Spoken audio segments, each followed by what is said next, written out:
Hello बच्चों, कैसे हो आप लोग। मैं अभिषेक कुमार एक बार फिर से आप सभी का स्वागत करता हूँ स्टडी फंडा प्लेटफॉर्म पे। आज के चैप्टर में, आज के लेक्चर में हम मैं आपके साथ कार्बन एंड कंपाउंड्स और पीरियोडिक टेबल, ये दो टॉपिक डिस्कस करने वाला हूँ। ये दोनों topic exam point of view से, whether it be NDA, CDS और एफकैट, बहुत इंपॉर्टेंट है। तो चलिए शुरू करते हैं।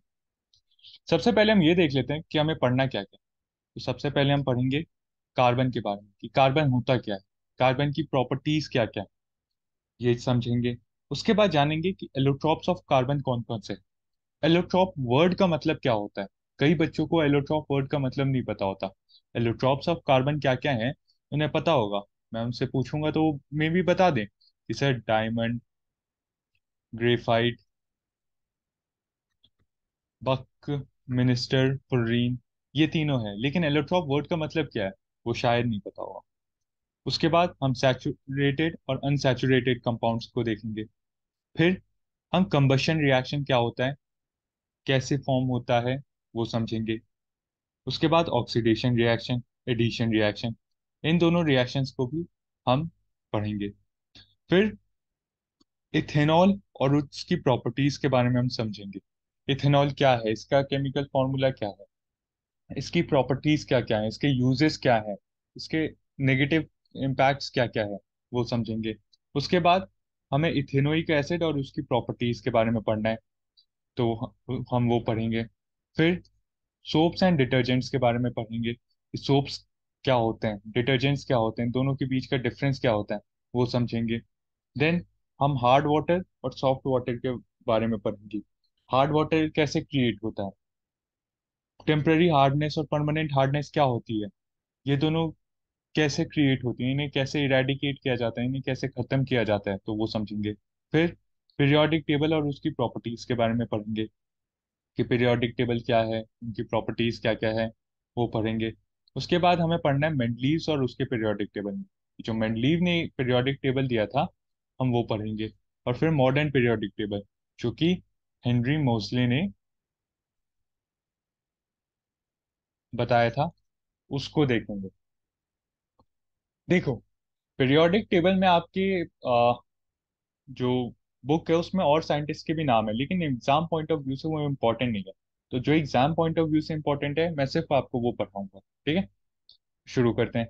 सबसे पहले कार्बन। कार्बन क्या होता है, तो कार्बन क्या होता है, इसकी फिजिकल प्रॉपर्टीज क्या है, ये समझते हैं। कार्बन एक एलिमेंट है, ठीक है, तो बहुत ही यूनिक एलिमेंट है। काफी डिफरेंट फॉर्म्स में ये हमें देखने को मिलता है। ये आपके ब्लैक कलर का होता है। कार्बन का कार्बन में नंबर ऑफ इलेक्ट्रॉन 6 होते हैं और इसका इलेक्ट्रॉनिक कॉन्फ़िगरेशन 2 और 4 होता है। इसके आउटर मोस्ट ऑर्बिट में 4 इलेक्ट्रॉन्स प्रेजेंट होते हैं। फिर कार्बन जो है कई सारे एलोट्रॉपिक फॉर्म्स में भी आपको देखने को मिल जाएगा। कार्बन जो है वो कई सारे एलोट्रॉपिक फॉर्म में भी देखने को मिलेगा। अब सोच रहे होगे आपकी सर एलोट्रॉप क्या होता है। तो एलोट्रॉप बच्चों वो प्रॉपर्टी होती है, एलोट्रॉप वो एलिमेंट्स होते हैं वो जिनके same physical, same chemical property,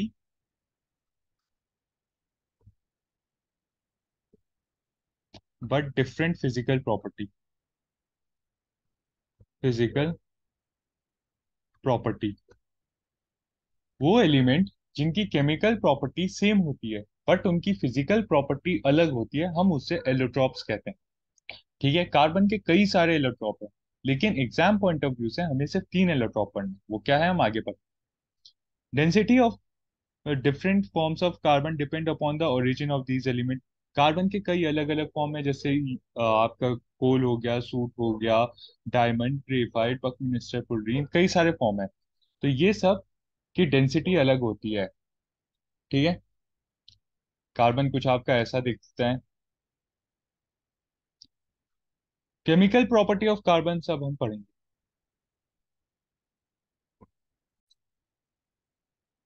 carbon की कई सारी केमिकल प्रॉपर्टीज भी होती है, जिसके बारे में भी हमें पढ़ना है।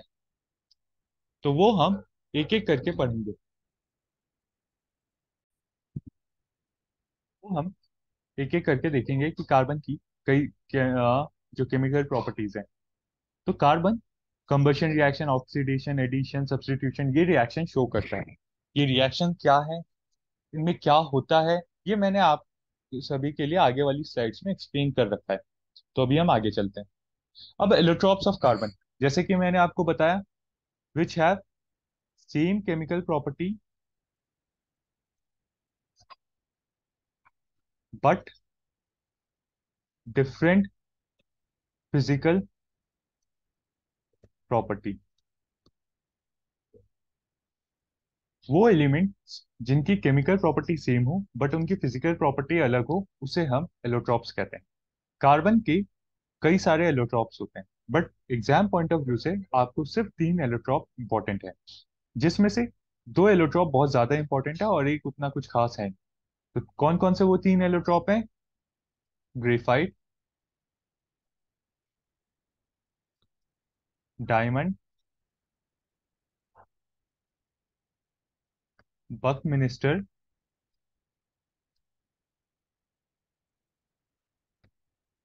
फुलरीन।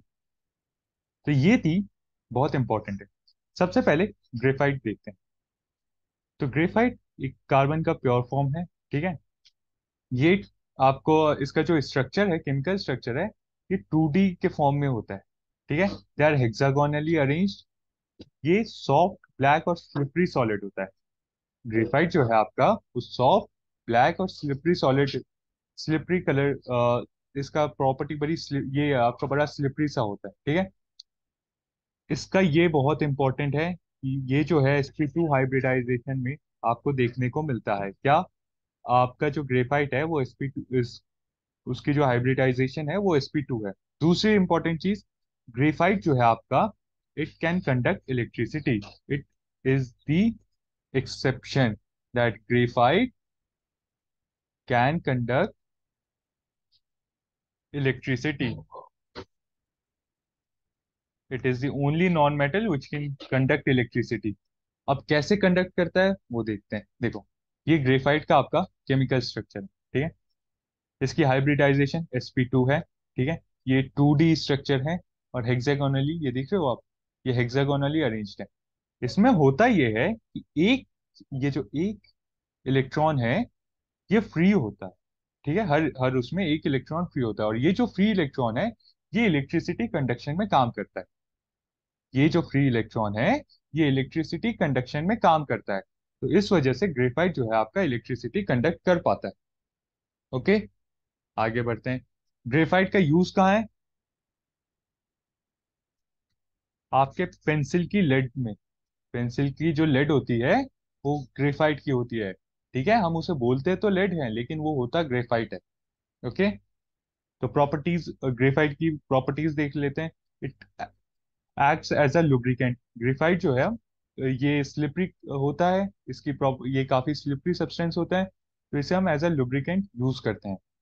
इसमें मेटालिक लस्टर होता है and it can conduct electricity.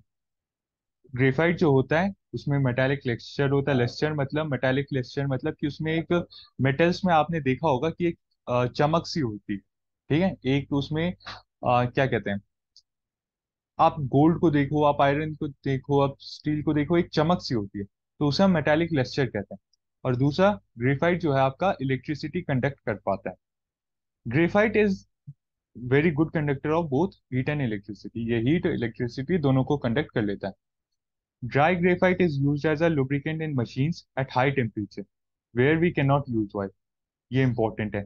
जहां पे, जिन मशीनरी में जो कि काफी हाई टेम्परेचर पे ऑपरेट करती है, जहां वहां पे हम ऑयल यूज नहीं कर पाते, तो वहां पे उनमें उनके लुब्रिकेशन के लिए हम ग्रेफाइट का इस्तेमाल करते हैं, ठीक है। तो ग्रेफाइट की ये प्रॉपर्टीज है। अब आगे, ग्रेफाइट का मैंने आपको एक और बताया था, पेंसिल की लेड। पेंसिल लेड आपका क्या होता है? ग्रेफाइट का होता है। पेंसिल का लेड आपका ग्रेफाइट का होता है। अगला है आपका डायमंड। डायमंड जो है, ये टेट्राहेड्रली अरेंज्ड होता है।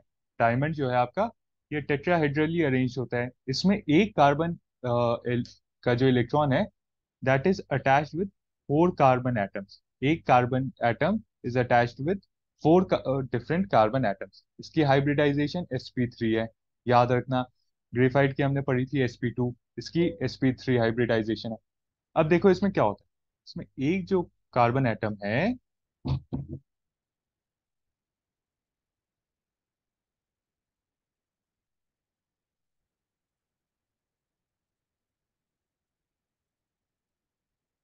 ये चार डिफरेंट कार्बन एटम से अटैच है। तो यहाँ पे अगर आप देखोगे तो इसके पास एक भी फ्री एटम नहीं है, एक भी फ्री इलेक्ट्रॉन नहीं है। उस वजह से ये इलेक्ट्रिसिटी कंडक्ट नहीं कर पाता।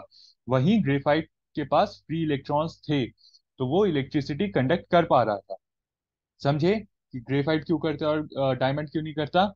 Because of free electrons present in graphite. Okay, आगे देखते हैं। ये आपका डायमंड है। डायमंड तो आप सभी ने मतलब पिक्चर फिल्मों में देखा ही होगा। Physical properties of diamond. Diamond की फिजिकल प्रॉपर्टी हम देख लेते हैं। Extremely hard, in fact it is the hardest known substance. Known substance, ये सबसे हार्डेस्ट नोन सब्सटेंस है। It has very high melting point. इसका मेल्टिंग पॉइंट बहुत हाई होता है। हाई रिलेटिव डेंसिटी, इसकी रिलेटिव डेंसिटी बहुत हाई होती है। It is transparent to X-rays. It has very high value of refractive index, इसके रिफ्रैक्टिव इंडेक्स की वैल्यू बहुत हाई होती है। बैड कंडक्टर ऑफ इलेक्ट्रिसिटी, बता दिया था आपको कि क्यों होता है bad conductor. However it is a good conductor of heat. जो ग्रेफाइट है आपका, हीट अच्छे से कंडक्ट कर लेता है। It is insoluble in all solvents, ये किसी भी सॉल्वेंट में आपका घुल नहीं जाता। It is insoluble. अगला है आपका बकमिनिस्टर फुलरीन। बकमिनिस्टर फुलरीन एक डिफरेंट टाइप का कार्बन एलोट्रॉप है, जो कार्बन 60, मतलब 60 कार्बन एक फुटबॉल शेप में जुड़े रहते हैं, तब आपका बकमिनिस्टर फुलरीन बनता है। ठीक है, ये आपका बकमिनिस्टर फुलरीन का केमिकल जो स्ट्रक्चर है वो ऐसा है। इसमें 60 carbon are attached to each other. Okay, अगला टॉपिक है हमारा सैचुरेटेड एंड अनसैचुरेटेड कंपाउंड्स के बारे में। क्या? Saturated and unsaturated compound. Saturated compounds. Saturated compounds are those compounds which form single bonds. Saturated compounds वो compound होते हैं जो single bond form करते हैं। ओके, Saturated compounds वो compound होते हैं जो single bond form करते हैं। For example ethane, butane. यहाँ पे देख रहे हो आप, सिंगल इन सब ये सब एक दूसरे के साथ सिंगल बॉन्ड से अटैच्ड हैं, है ना? तो दीज आर सैचुरेटेड हाइड्रोकार्बन। अब अनसैचुरेटेड कौन सा होता है? Unsaturated hydrocarbons are those hydrocarbons which are attached with either double or triple bonds. जो डबल या ट्रिपल बॉन्ड से एक दूसरे के साथ अटैच होते हैं उन्हें हम अनसैचुरेटेड हाइड्रोकार्बन्स कहते हैं। For example ethene. इथीन जो है ये डबल बॉन्ड के साथ अटैच्ड है। प्रोपाइन, ये ट्रिपल बॉन्ड के साथ अटैच्ड है एक दूसरे के साथ। So these are the example of unsaturated hydrocarbons. Okay, समझ आ गया आपको सैचुरेटेड अनसैचुरेटेड? अब अगला टॉपिक है हमारा कंबस्शन रिएक्शन। हमने पढ़ा था कि कार्बन की केमिकल प्रॉपर्टीज में कि कार्बन चार टाइप के रिएक्शन शो करता है। ठीक है, कंबस्शन, एडिशन, सब्स्टिट्यूशन, डिस्प्लेसमेंट। तो वो क्या क्या है, तो वो अब हम देखेंगे एक एक करके। तो सबसे पहले कंबस्शन रिएक्शन। कंबस्शन रिएक्शन में क्या होता है? A compound reacts with an oxidising element such as oxygen and the products are the compounds of each element in the fuel with the oxidizing element. जो ऑक्सीडाइजिंग कंबशन रिएक्शन में जो आपका compound है वो ऑक्सीजन के साथ react करता है and it produces heat and light. ठीक है, वो छोटे फॉर्म में डिवाइड हो जाता है, plus it produces heat and light. Okay, combustion reaction क्या होता है? कंबशन रिएक्शन वो रिएक्शन होता है जिसमें जो आपका कार्बन कंपाउंड है वो ऑक्सीजन के साथ रिएक्ट करता है। ठीक है, और it produces heat and light. ठीक है,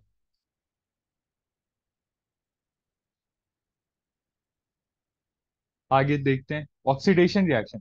ऑक्सीडेशन रिएक्शन वो रिएक्शन होता है जिसमें, देखो, मैंने आपको कल के लेक्चर में आपको रेडॉक्स के बारे में पढ़ाया था। रेडॉक्स रिएक्शन, है ना? याद होगा अगर आप लोगों ने देखा होगा तो। रेडॉक्स रिएक्शन क्या होता है? जिसमें रिडक्शन एंड ऑक्सीडेशन, ये दोनों प्रोसेस एक साथ चलते रहते हैं, उसे हम रिडॉक्स रिएक्शन कहते हैं। ठीक है, अब इसी रेडॉक्स में एक वर्ड था ऑक्सीडेशन, तो वो ऑक्सीडेशन रिएक्शन यहाँ पे है। ऑक्सीडेशन में क्या होता है? आइदर लॉस ऑफ क्या? Electrons. Either loss of electrons. Oxidation reaction में आपका इलेक्ट्रॉन्स का लॉस होता है, ठीक है। फॉर एग्जाम्पल ये देखो, C2H5OH in presence of acidified K2Cr2O7 form CH3COOH, ठीक है। यह आपका ऑक्सीडेशन रिएक्शन का एक एग्जांपल है, ठीक है। इस ऑक्सीडेशन रिएक्शन में आपका लॉस ऑफ इलेक्ट्रॉन्स होता है, ठीक है। आपका इलेक्ट्रॉन्स का लॉस होता है। ये जो एसिडिफाइड Kr2O7 जो है, ये ऑक्सीडाइजिंग एजेंट है, ठीक है। It acts as an oxidising agent in this chemical reaction. Okay, तो ये याद रखना। ऑक्सीडेशन रिएक्शन में एक और मैं आपको दो तीन इंपॉर्टेंट चीज बता देता हूँ। Loss of electrons, gain of oxygen, या लॉस ऑफ हाइड्रोजन। इन तीनों में से अगर कुछ भी हो तो उस टाइप के रिएक्शन को हम ऑक्सीडेशन रिएक्शन कहते हैं, ठीक है। सो इसे आप ध्यान रखना। एडिशन रिएक्शन जैसा कि नाम सजेस्ट कर रहे हैं कि ऐड होना, है ना। इसमें दो सिंपल मॉलिक्यूल्स ऐड होते हैं to form a larger molecule.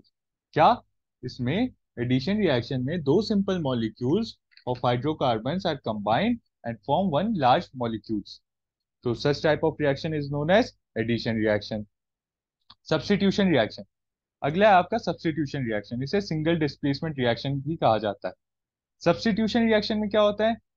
सब जैसे कि मैंने आपको जैसा कि नाम सजेस्ट कर रहा है, सब्स्टिट्यूट हो जाना। सब्स्टिट्यूट हो जाना, मैंने कल के लेक्चर में भी आपको डिस्प्लेसमेंट, सिंगल डिस्प्लेसमेंट रिएक्शन पढ़ाया था। ये सिमिलर टू वही है। Substitution reaction is similar to displacement reaction. इसमें जो हाई रिएक्टिव एलिमेंट्स हैं वो लो रिएक्टिव एलिमेंट को केमिकल रिएक्शन में डिस्प्लेस कर देते हैं। For example, Zn plus CuSO4 gives ZnSO4 plus Cu। Okay, अगला टॉपिक है हमारा ethanol and its properties. Ethanol और उसकी प्रॉपर्टीज के बारे में। इथेनॉल C2H5OH, ठीक है, ये इसका केमिकल नाम है। सो इथेनॉल का मॉलिक्यूलर फॉर्मूला C2H5OH। ये इसको अगर आप ठीक तरीके से लिखोगे तो ये ऐसा ही होगा, ठीक है। यहाँ पे इसने C2H6O लिखा है, लेकिन ये C2H5OH ही इसे पढ़ा जाता है। स्ट्रक्चर फॉर्मूला C2H5OH का ये होता है, इसमें हाइड्रोक्सिल ग्रुप पीछे अटैच होता है, इथेनॉल में पीछे OH ग्रुप अटैच होता है, ठीक है।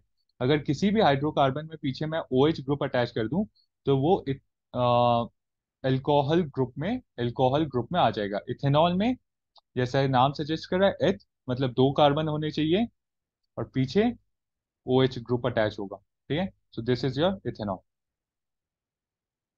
इथेनॉल की प्रॉपर्टी क्या होती है? Ethanol is liquid at room temperature and it has melting point at 156 Kelvin and boiling point at 351 Kelvin, ठीक है। मोस्ट इथेनॉल का आपका बेसिकली यूज होता है for making alcoholic drinks, as well as इसका और भी यूज होता है for making medicine, for cough syrup, tonics या टिंचर आयोडीन बनाने के लिए इथेनॉल का हम यूज करते हैं, ठीक है। समझ आ रहा है ना आप लोगों को? अगर कभी किसी भी पॉइंट पे आप लोगों को डाउट होता है तो प्लीज आप मेरे को कमेंट सेक्शन में लिख दिया करो, ठीक है। मैं एक एक चीज आपको समझाऊंगा, ठीक है। देखो, जो इथेनॉल जो अल्कोहलिक ड्रिंक्स में या जो कप सिरप वगैरह में यूज होता है, वो वो प्योर नहीं होता है, ठीक है। वो एडेड होता है उसमें, बहुत कम अमाउंट प्योर इथेनॉल होता है, बाकी उसमें दूसरी चीजें ऐड होती हैं। प्योर इथेनॉल अगर आप लोगे तो it is lethal in nature. Pure ethanol जो होता है काफी लीथल होता है, काफी खतरनाक होता है, and it can even lead to death. जो आपका रम या विस्की वगैरह जो भी होता है ना, उसमें आप लोगों को अगर पता हो तो कुछ 36% या कुछ कुछ different percentage of pure ethanol add होता है। बाकी उसमें अलग अलग चीजें हम ऐड करते हैं ताकि उसे ड्रिंकिंग पर्पस के लिए बनाया जा सके। अगर आप डायरेक्टली प्योर इथेनॉल कंज्यूम करता है कोई, तो वो उसके लिए लीथल होगा and it can even lead to death. Ethanol के uses cosmetics and beauty products के लिए ये यूज होते हैं। ठीक है। ये आपका अल्कोहलिक ड्रिंक्स बनाने के लिए यूज होता है। ये anti prevent anti knocking agent की तरह भी यूज किया जाता है इसको। ठीक है, तो ये इसके यूजेस हैं। ये आप लोग देख लेना, ध्यान से पढ़ लेना। ऑल्दो इसके यूजेस वगैरह आपको एग्जाम पॉइंट ऑफ व्यू से इंपॉर्टेंट नहीं है, बट हाँ, अगर आप पढ़ रहे हो तो इसका यूज आपको थोड़ा बहुत पता होना चाहिए। ठीक है।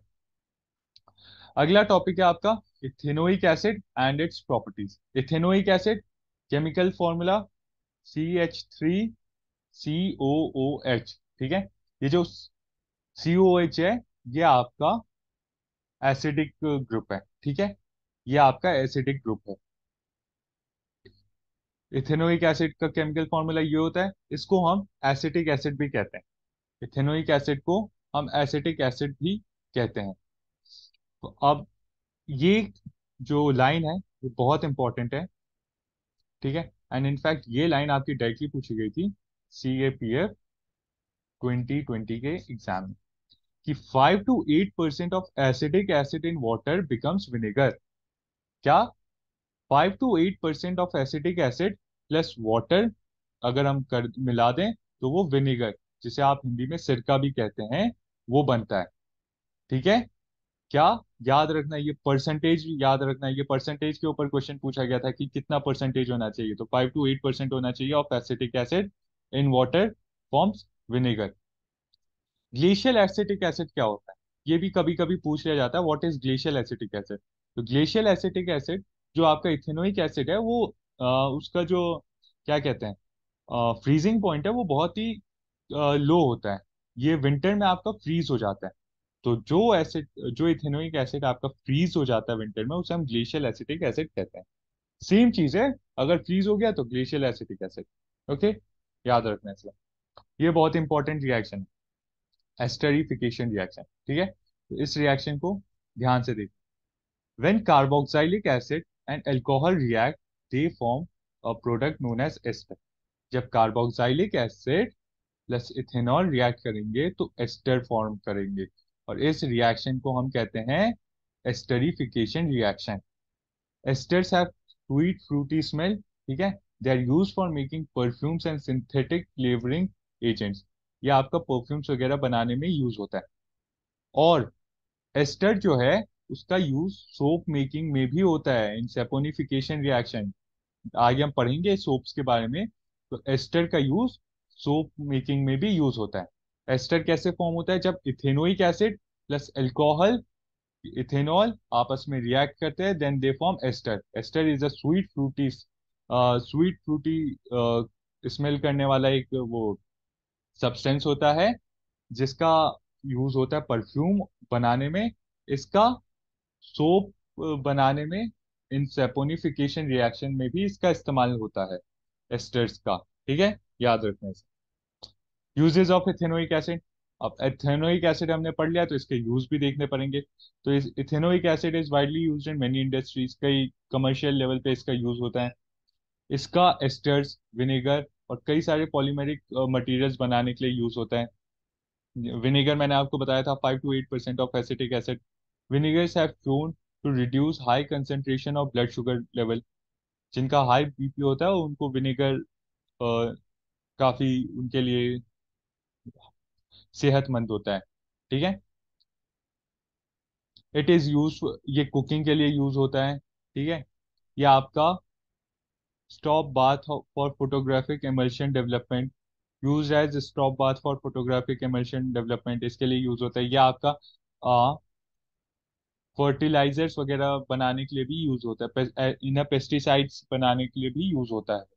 एसिटिक एसिड का यूज हम पेस्टिसाइड्स बनाने में भी करते हैं, बिकॉज ये एंटी फंगल, इसका एंटी फंगल रोल होता है। एंटी फंगल रोल होता है, फंगल प्रॉपर्टी होती है, जिससे ये फील्ड्स में फंगस डेवलप नहीं होने देते। ओके। अगला important topic, soaps and detergent. Soaps and detergent. Soaps क्या होता है? Soaps are sodium and potassium salts of carboxylic acid with long aliphatic chain attached to it। कोई पूछे सोप क्या है, तो soaps are sodium and potassium salts of carboxylic acid।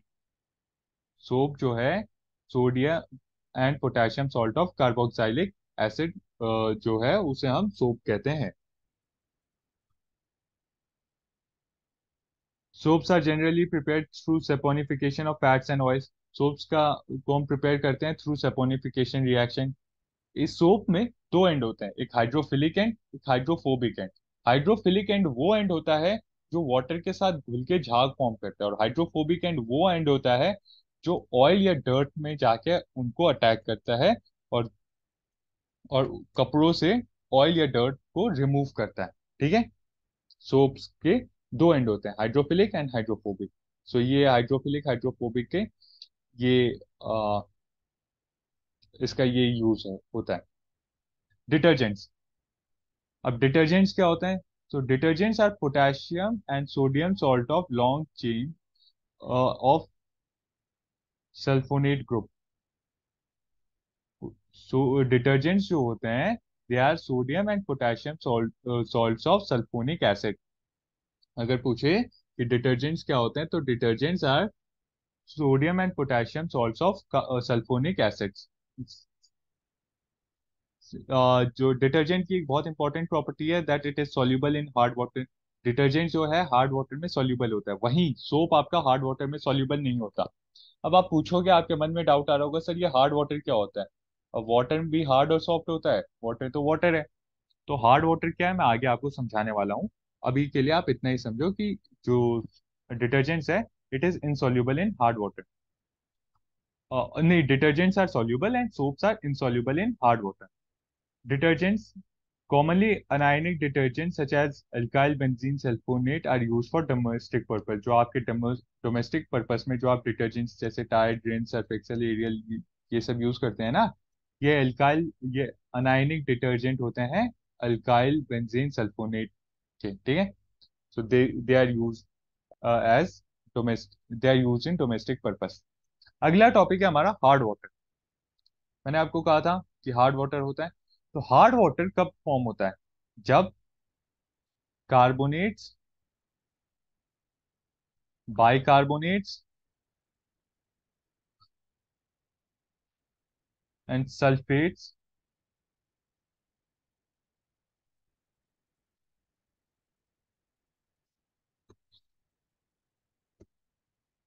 Sulphates of magnesium and calcium, they जब magnesium and और calcium के carbonates, bicarbonates और sulphates water में प्रेजेंट होते हैं, तो वो वाटर को हार्ड वाटर बना देते हैं। ठीक है।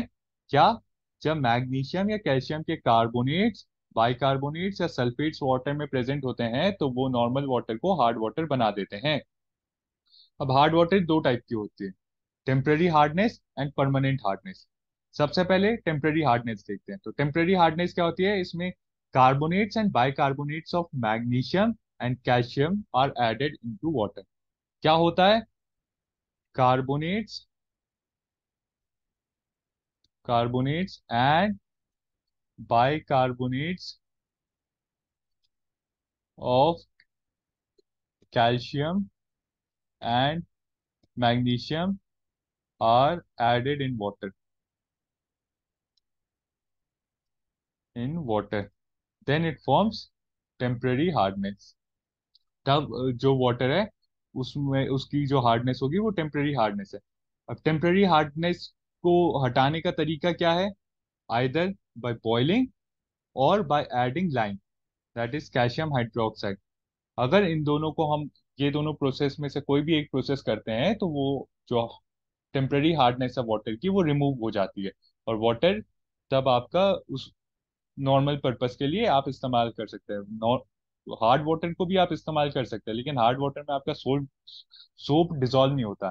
सोप जो है हार्ड वाटर में स्कम फॉर्म कर देता है। ठीक है। देखो, एक होता है जब आप हाथ में साबुन मलते हैं, ठीक है, तो झाग सा निकलता है, ठीक है। और एक कभी कभी आपने देखा होगा कि आपने हाथ में साबुन मला लेकिन वो झाग सा कुछ बना नहीं, वो कुछ हुआ ही नहीं, ठीक है। उसे हम कहते हैं स्कम। तो जब सोप हार्ड वाटर के साथ मिलाते हैं हम, तो स्कम फॉर्म करता है। अब टेम्पररी हार्डनेस क्या होती है? Carbonates and bicarbonates of calcium and magnesium अगर वाटर में प्रेजेंट है, तब वाटर हमारा टेम्पररी हार्ड, तब उसमें टेम्पररी हार्डनेस है। उसको हटा कैसे सकते हैं? उसको हम हटा सकते हैं आइदर बाय बॉइलिंग और by adding lime. Temporary hardness को रिमूव करने का तरीका क्या है? आइदर बाय बॉइलिंग, या तो हम वाटर को उबाल दें, या हम लाइम ऐड कर दें, ठीक है। तो उससे टेम्पररी हार्डनेस रिमूव हो सकती है। अगला टॉपिक है परमानेंट हार्डनेस। तो परमानेंट हार्डनेस कब होता है? परमानेंट हार्डनेस होता है पानी में, जब पानी में आपका, बता सकते हो कोई? क्लोराइड्स एंड सल्फाइड्स, फाइड्स of calcium and magnesium is added in water.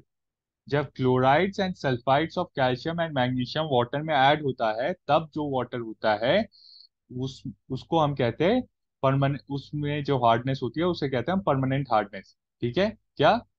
जब chlorides and sulphides of calcium and magnesium water में ऐड होता है, तब जो वाटर होता है उसमें परमानेंट हार्डनेस होती है। परमानेंट हार्डनेस आप नॉर्मल तरीके से नहीं हटा सकते, बॉइलिंग या फिर लाइम को ऐड करके नहीं हटा सकते।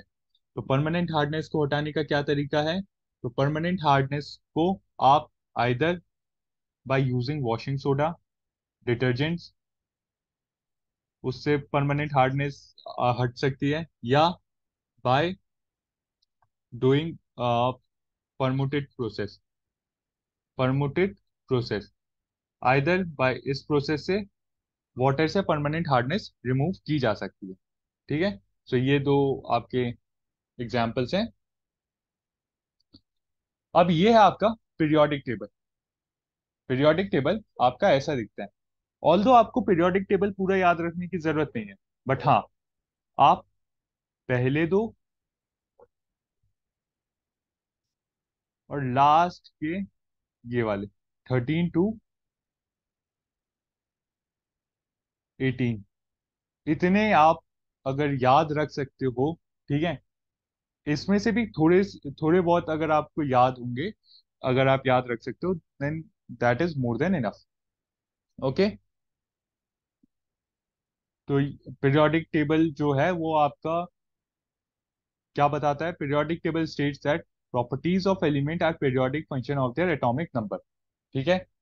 जो हमने एलिमेंट सेटअप किए हैं, प्रॉपर्टीज जो है एलिमेंट की, वो उनके पीरियोडिक नंबर के ऊपर डिपेंड करती है। अब ये चीज आपको समझ नहीं आई होगी, तो ये चीज मैं आपको जब अभी मॉडर्न पीरियोडिक लॉ पढ़ाऊंगा उसके साथ आपको समझ आ जाएगी। देखो, पीरियोडिक टेबल जब हम पढ़ते हैं अपने एग्जाम पॉइंट ऑफ व्यू से, तो दो नाम बहुत इंपॉर्टेंट, एक है मेंडलीव्स पीरियोडिक टेबल, एक है मॉडर्न डे पीरियोडिक टेबल। तो जब पीरियोडिक टेबल बनाने की बात आ रही थी, तो बहुत सारे साइंटिस्ट अपना अपना आइडिया दे रहे थे कि हमें ना ऐसा बनाना चाहिए पीरियोडिक टेबल। कोई कहता नहीं नहीं हमें ऐसा बनाना चाहिए। तो एक साइंटिस्ट, रशियन साइंटिस्ट थे, मेंडलीव, उन्होंने कहा था कि पीरियोडिक टेबल जो होगा, that is the periodic function of the periodic function of atomic mass,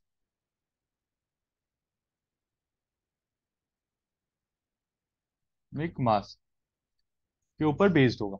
मतलब कि जो, जैसे देखो, यहाँ पे जो आपका पीरियोडिक टेबल है, पहले 1 है, फिर 2, 3, 4, देखो 1, 2, सॉरी 3, 4, ऐसे आपका एक साथ आगे बढ़ रहे हैं ना, एक तो एटॉमिक नंबर के इंक्रीजिंग ऑर्डर में आगे बढ़ रहे हैं।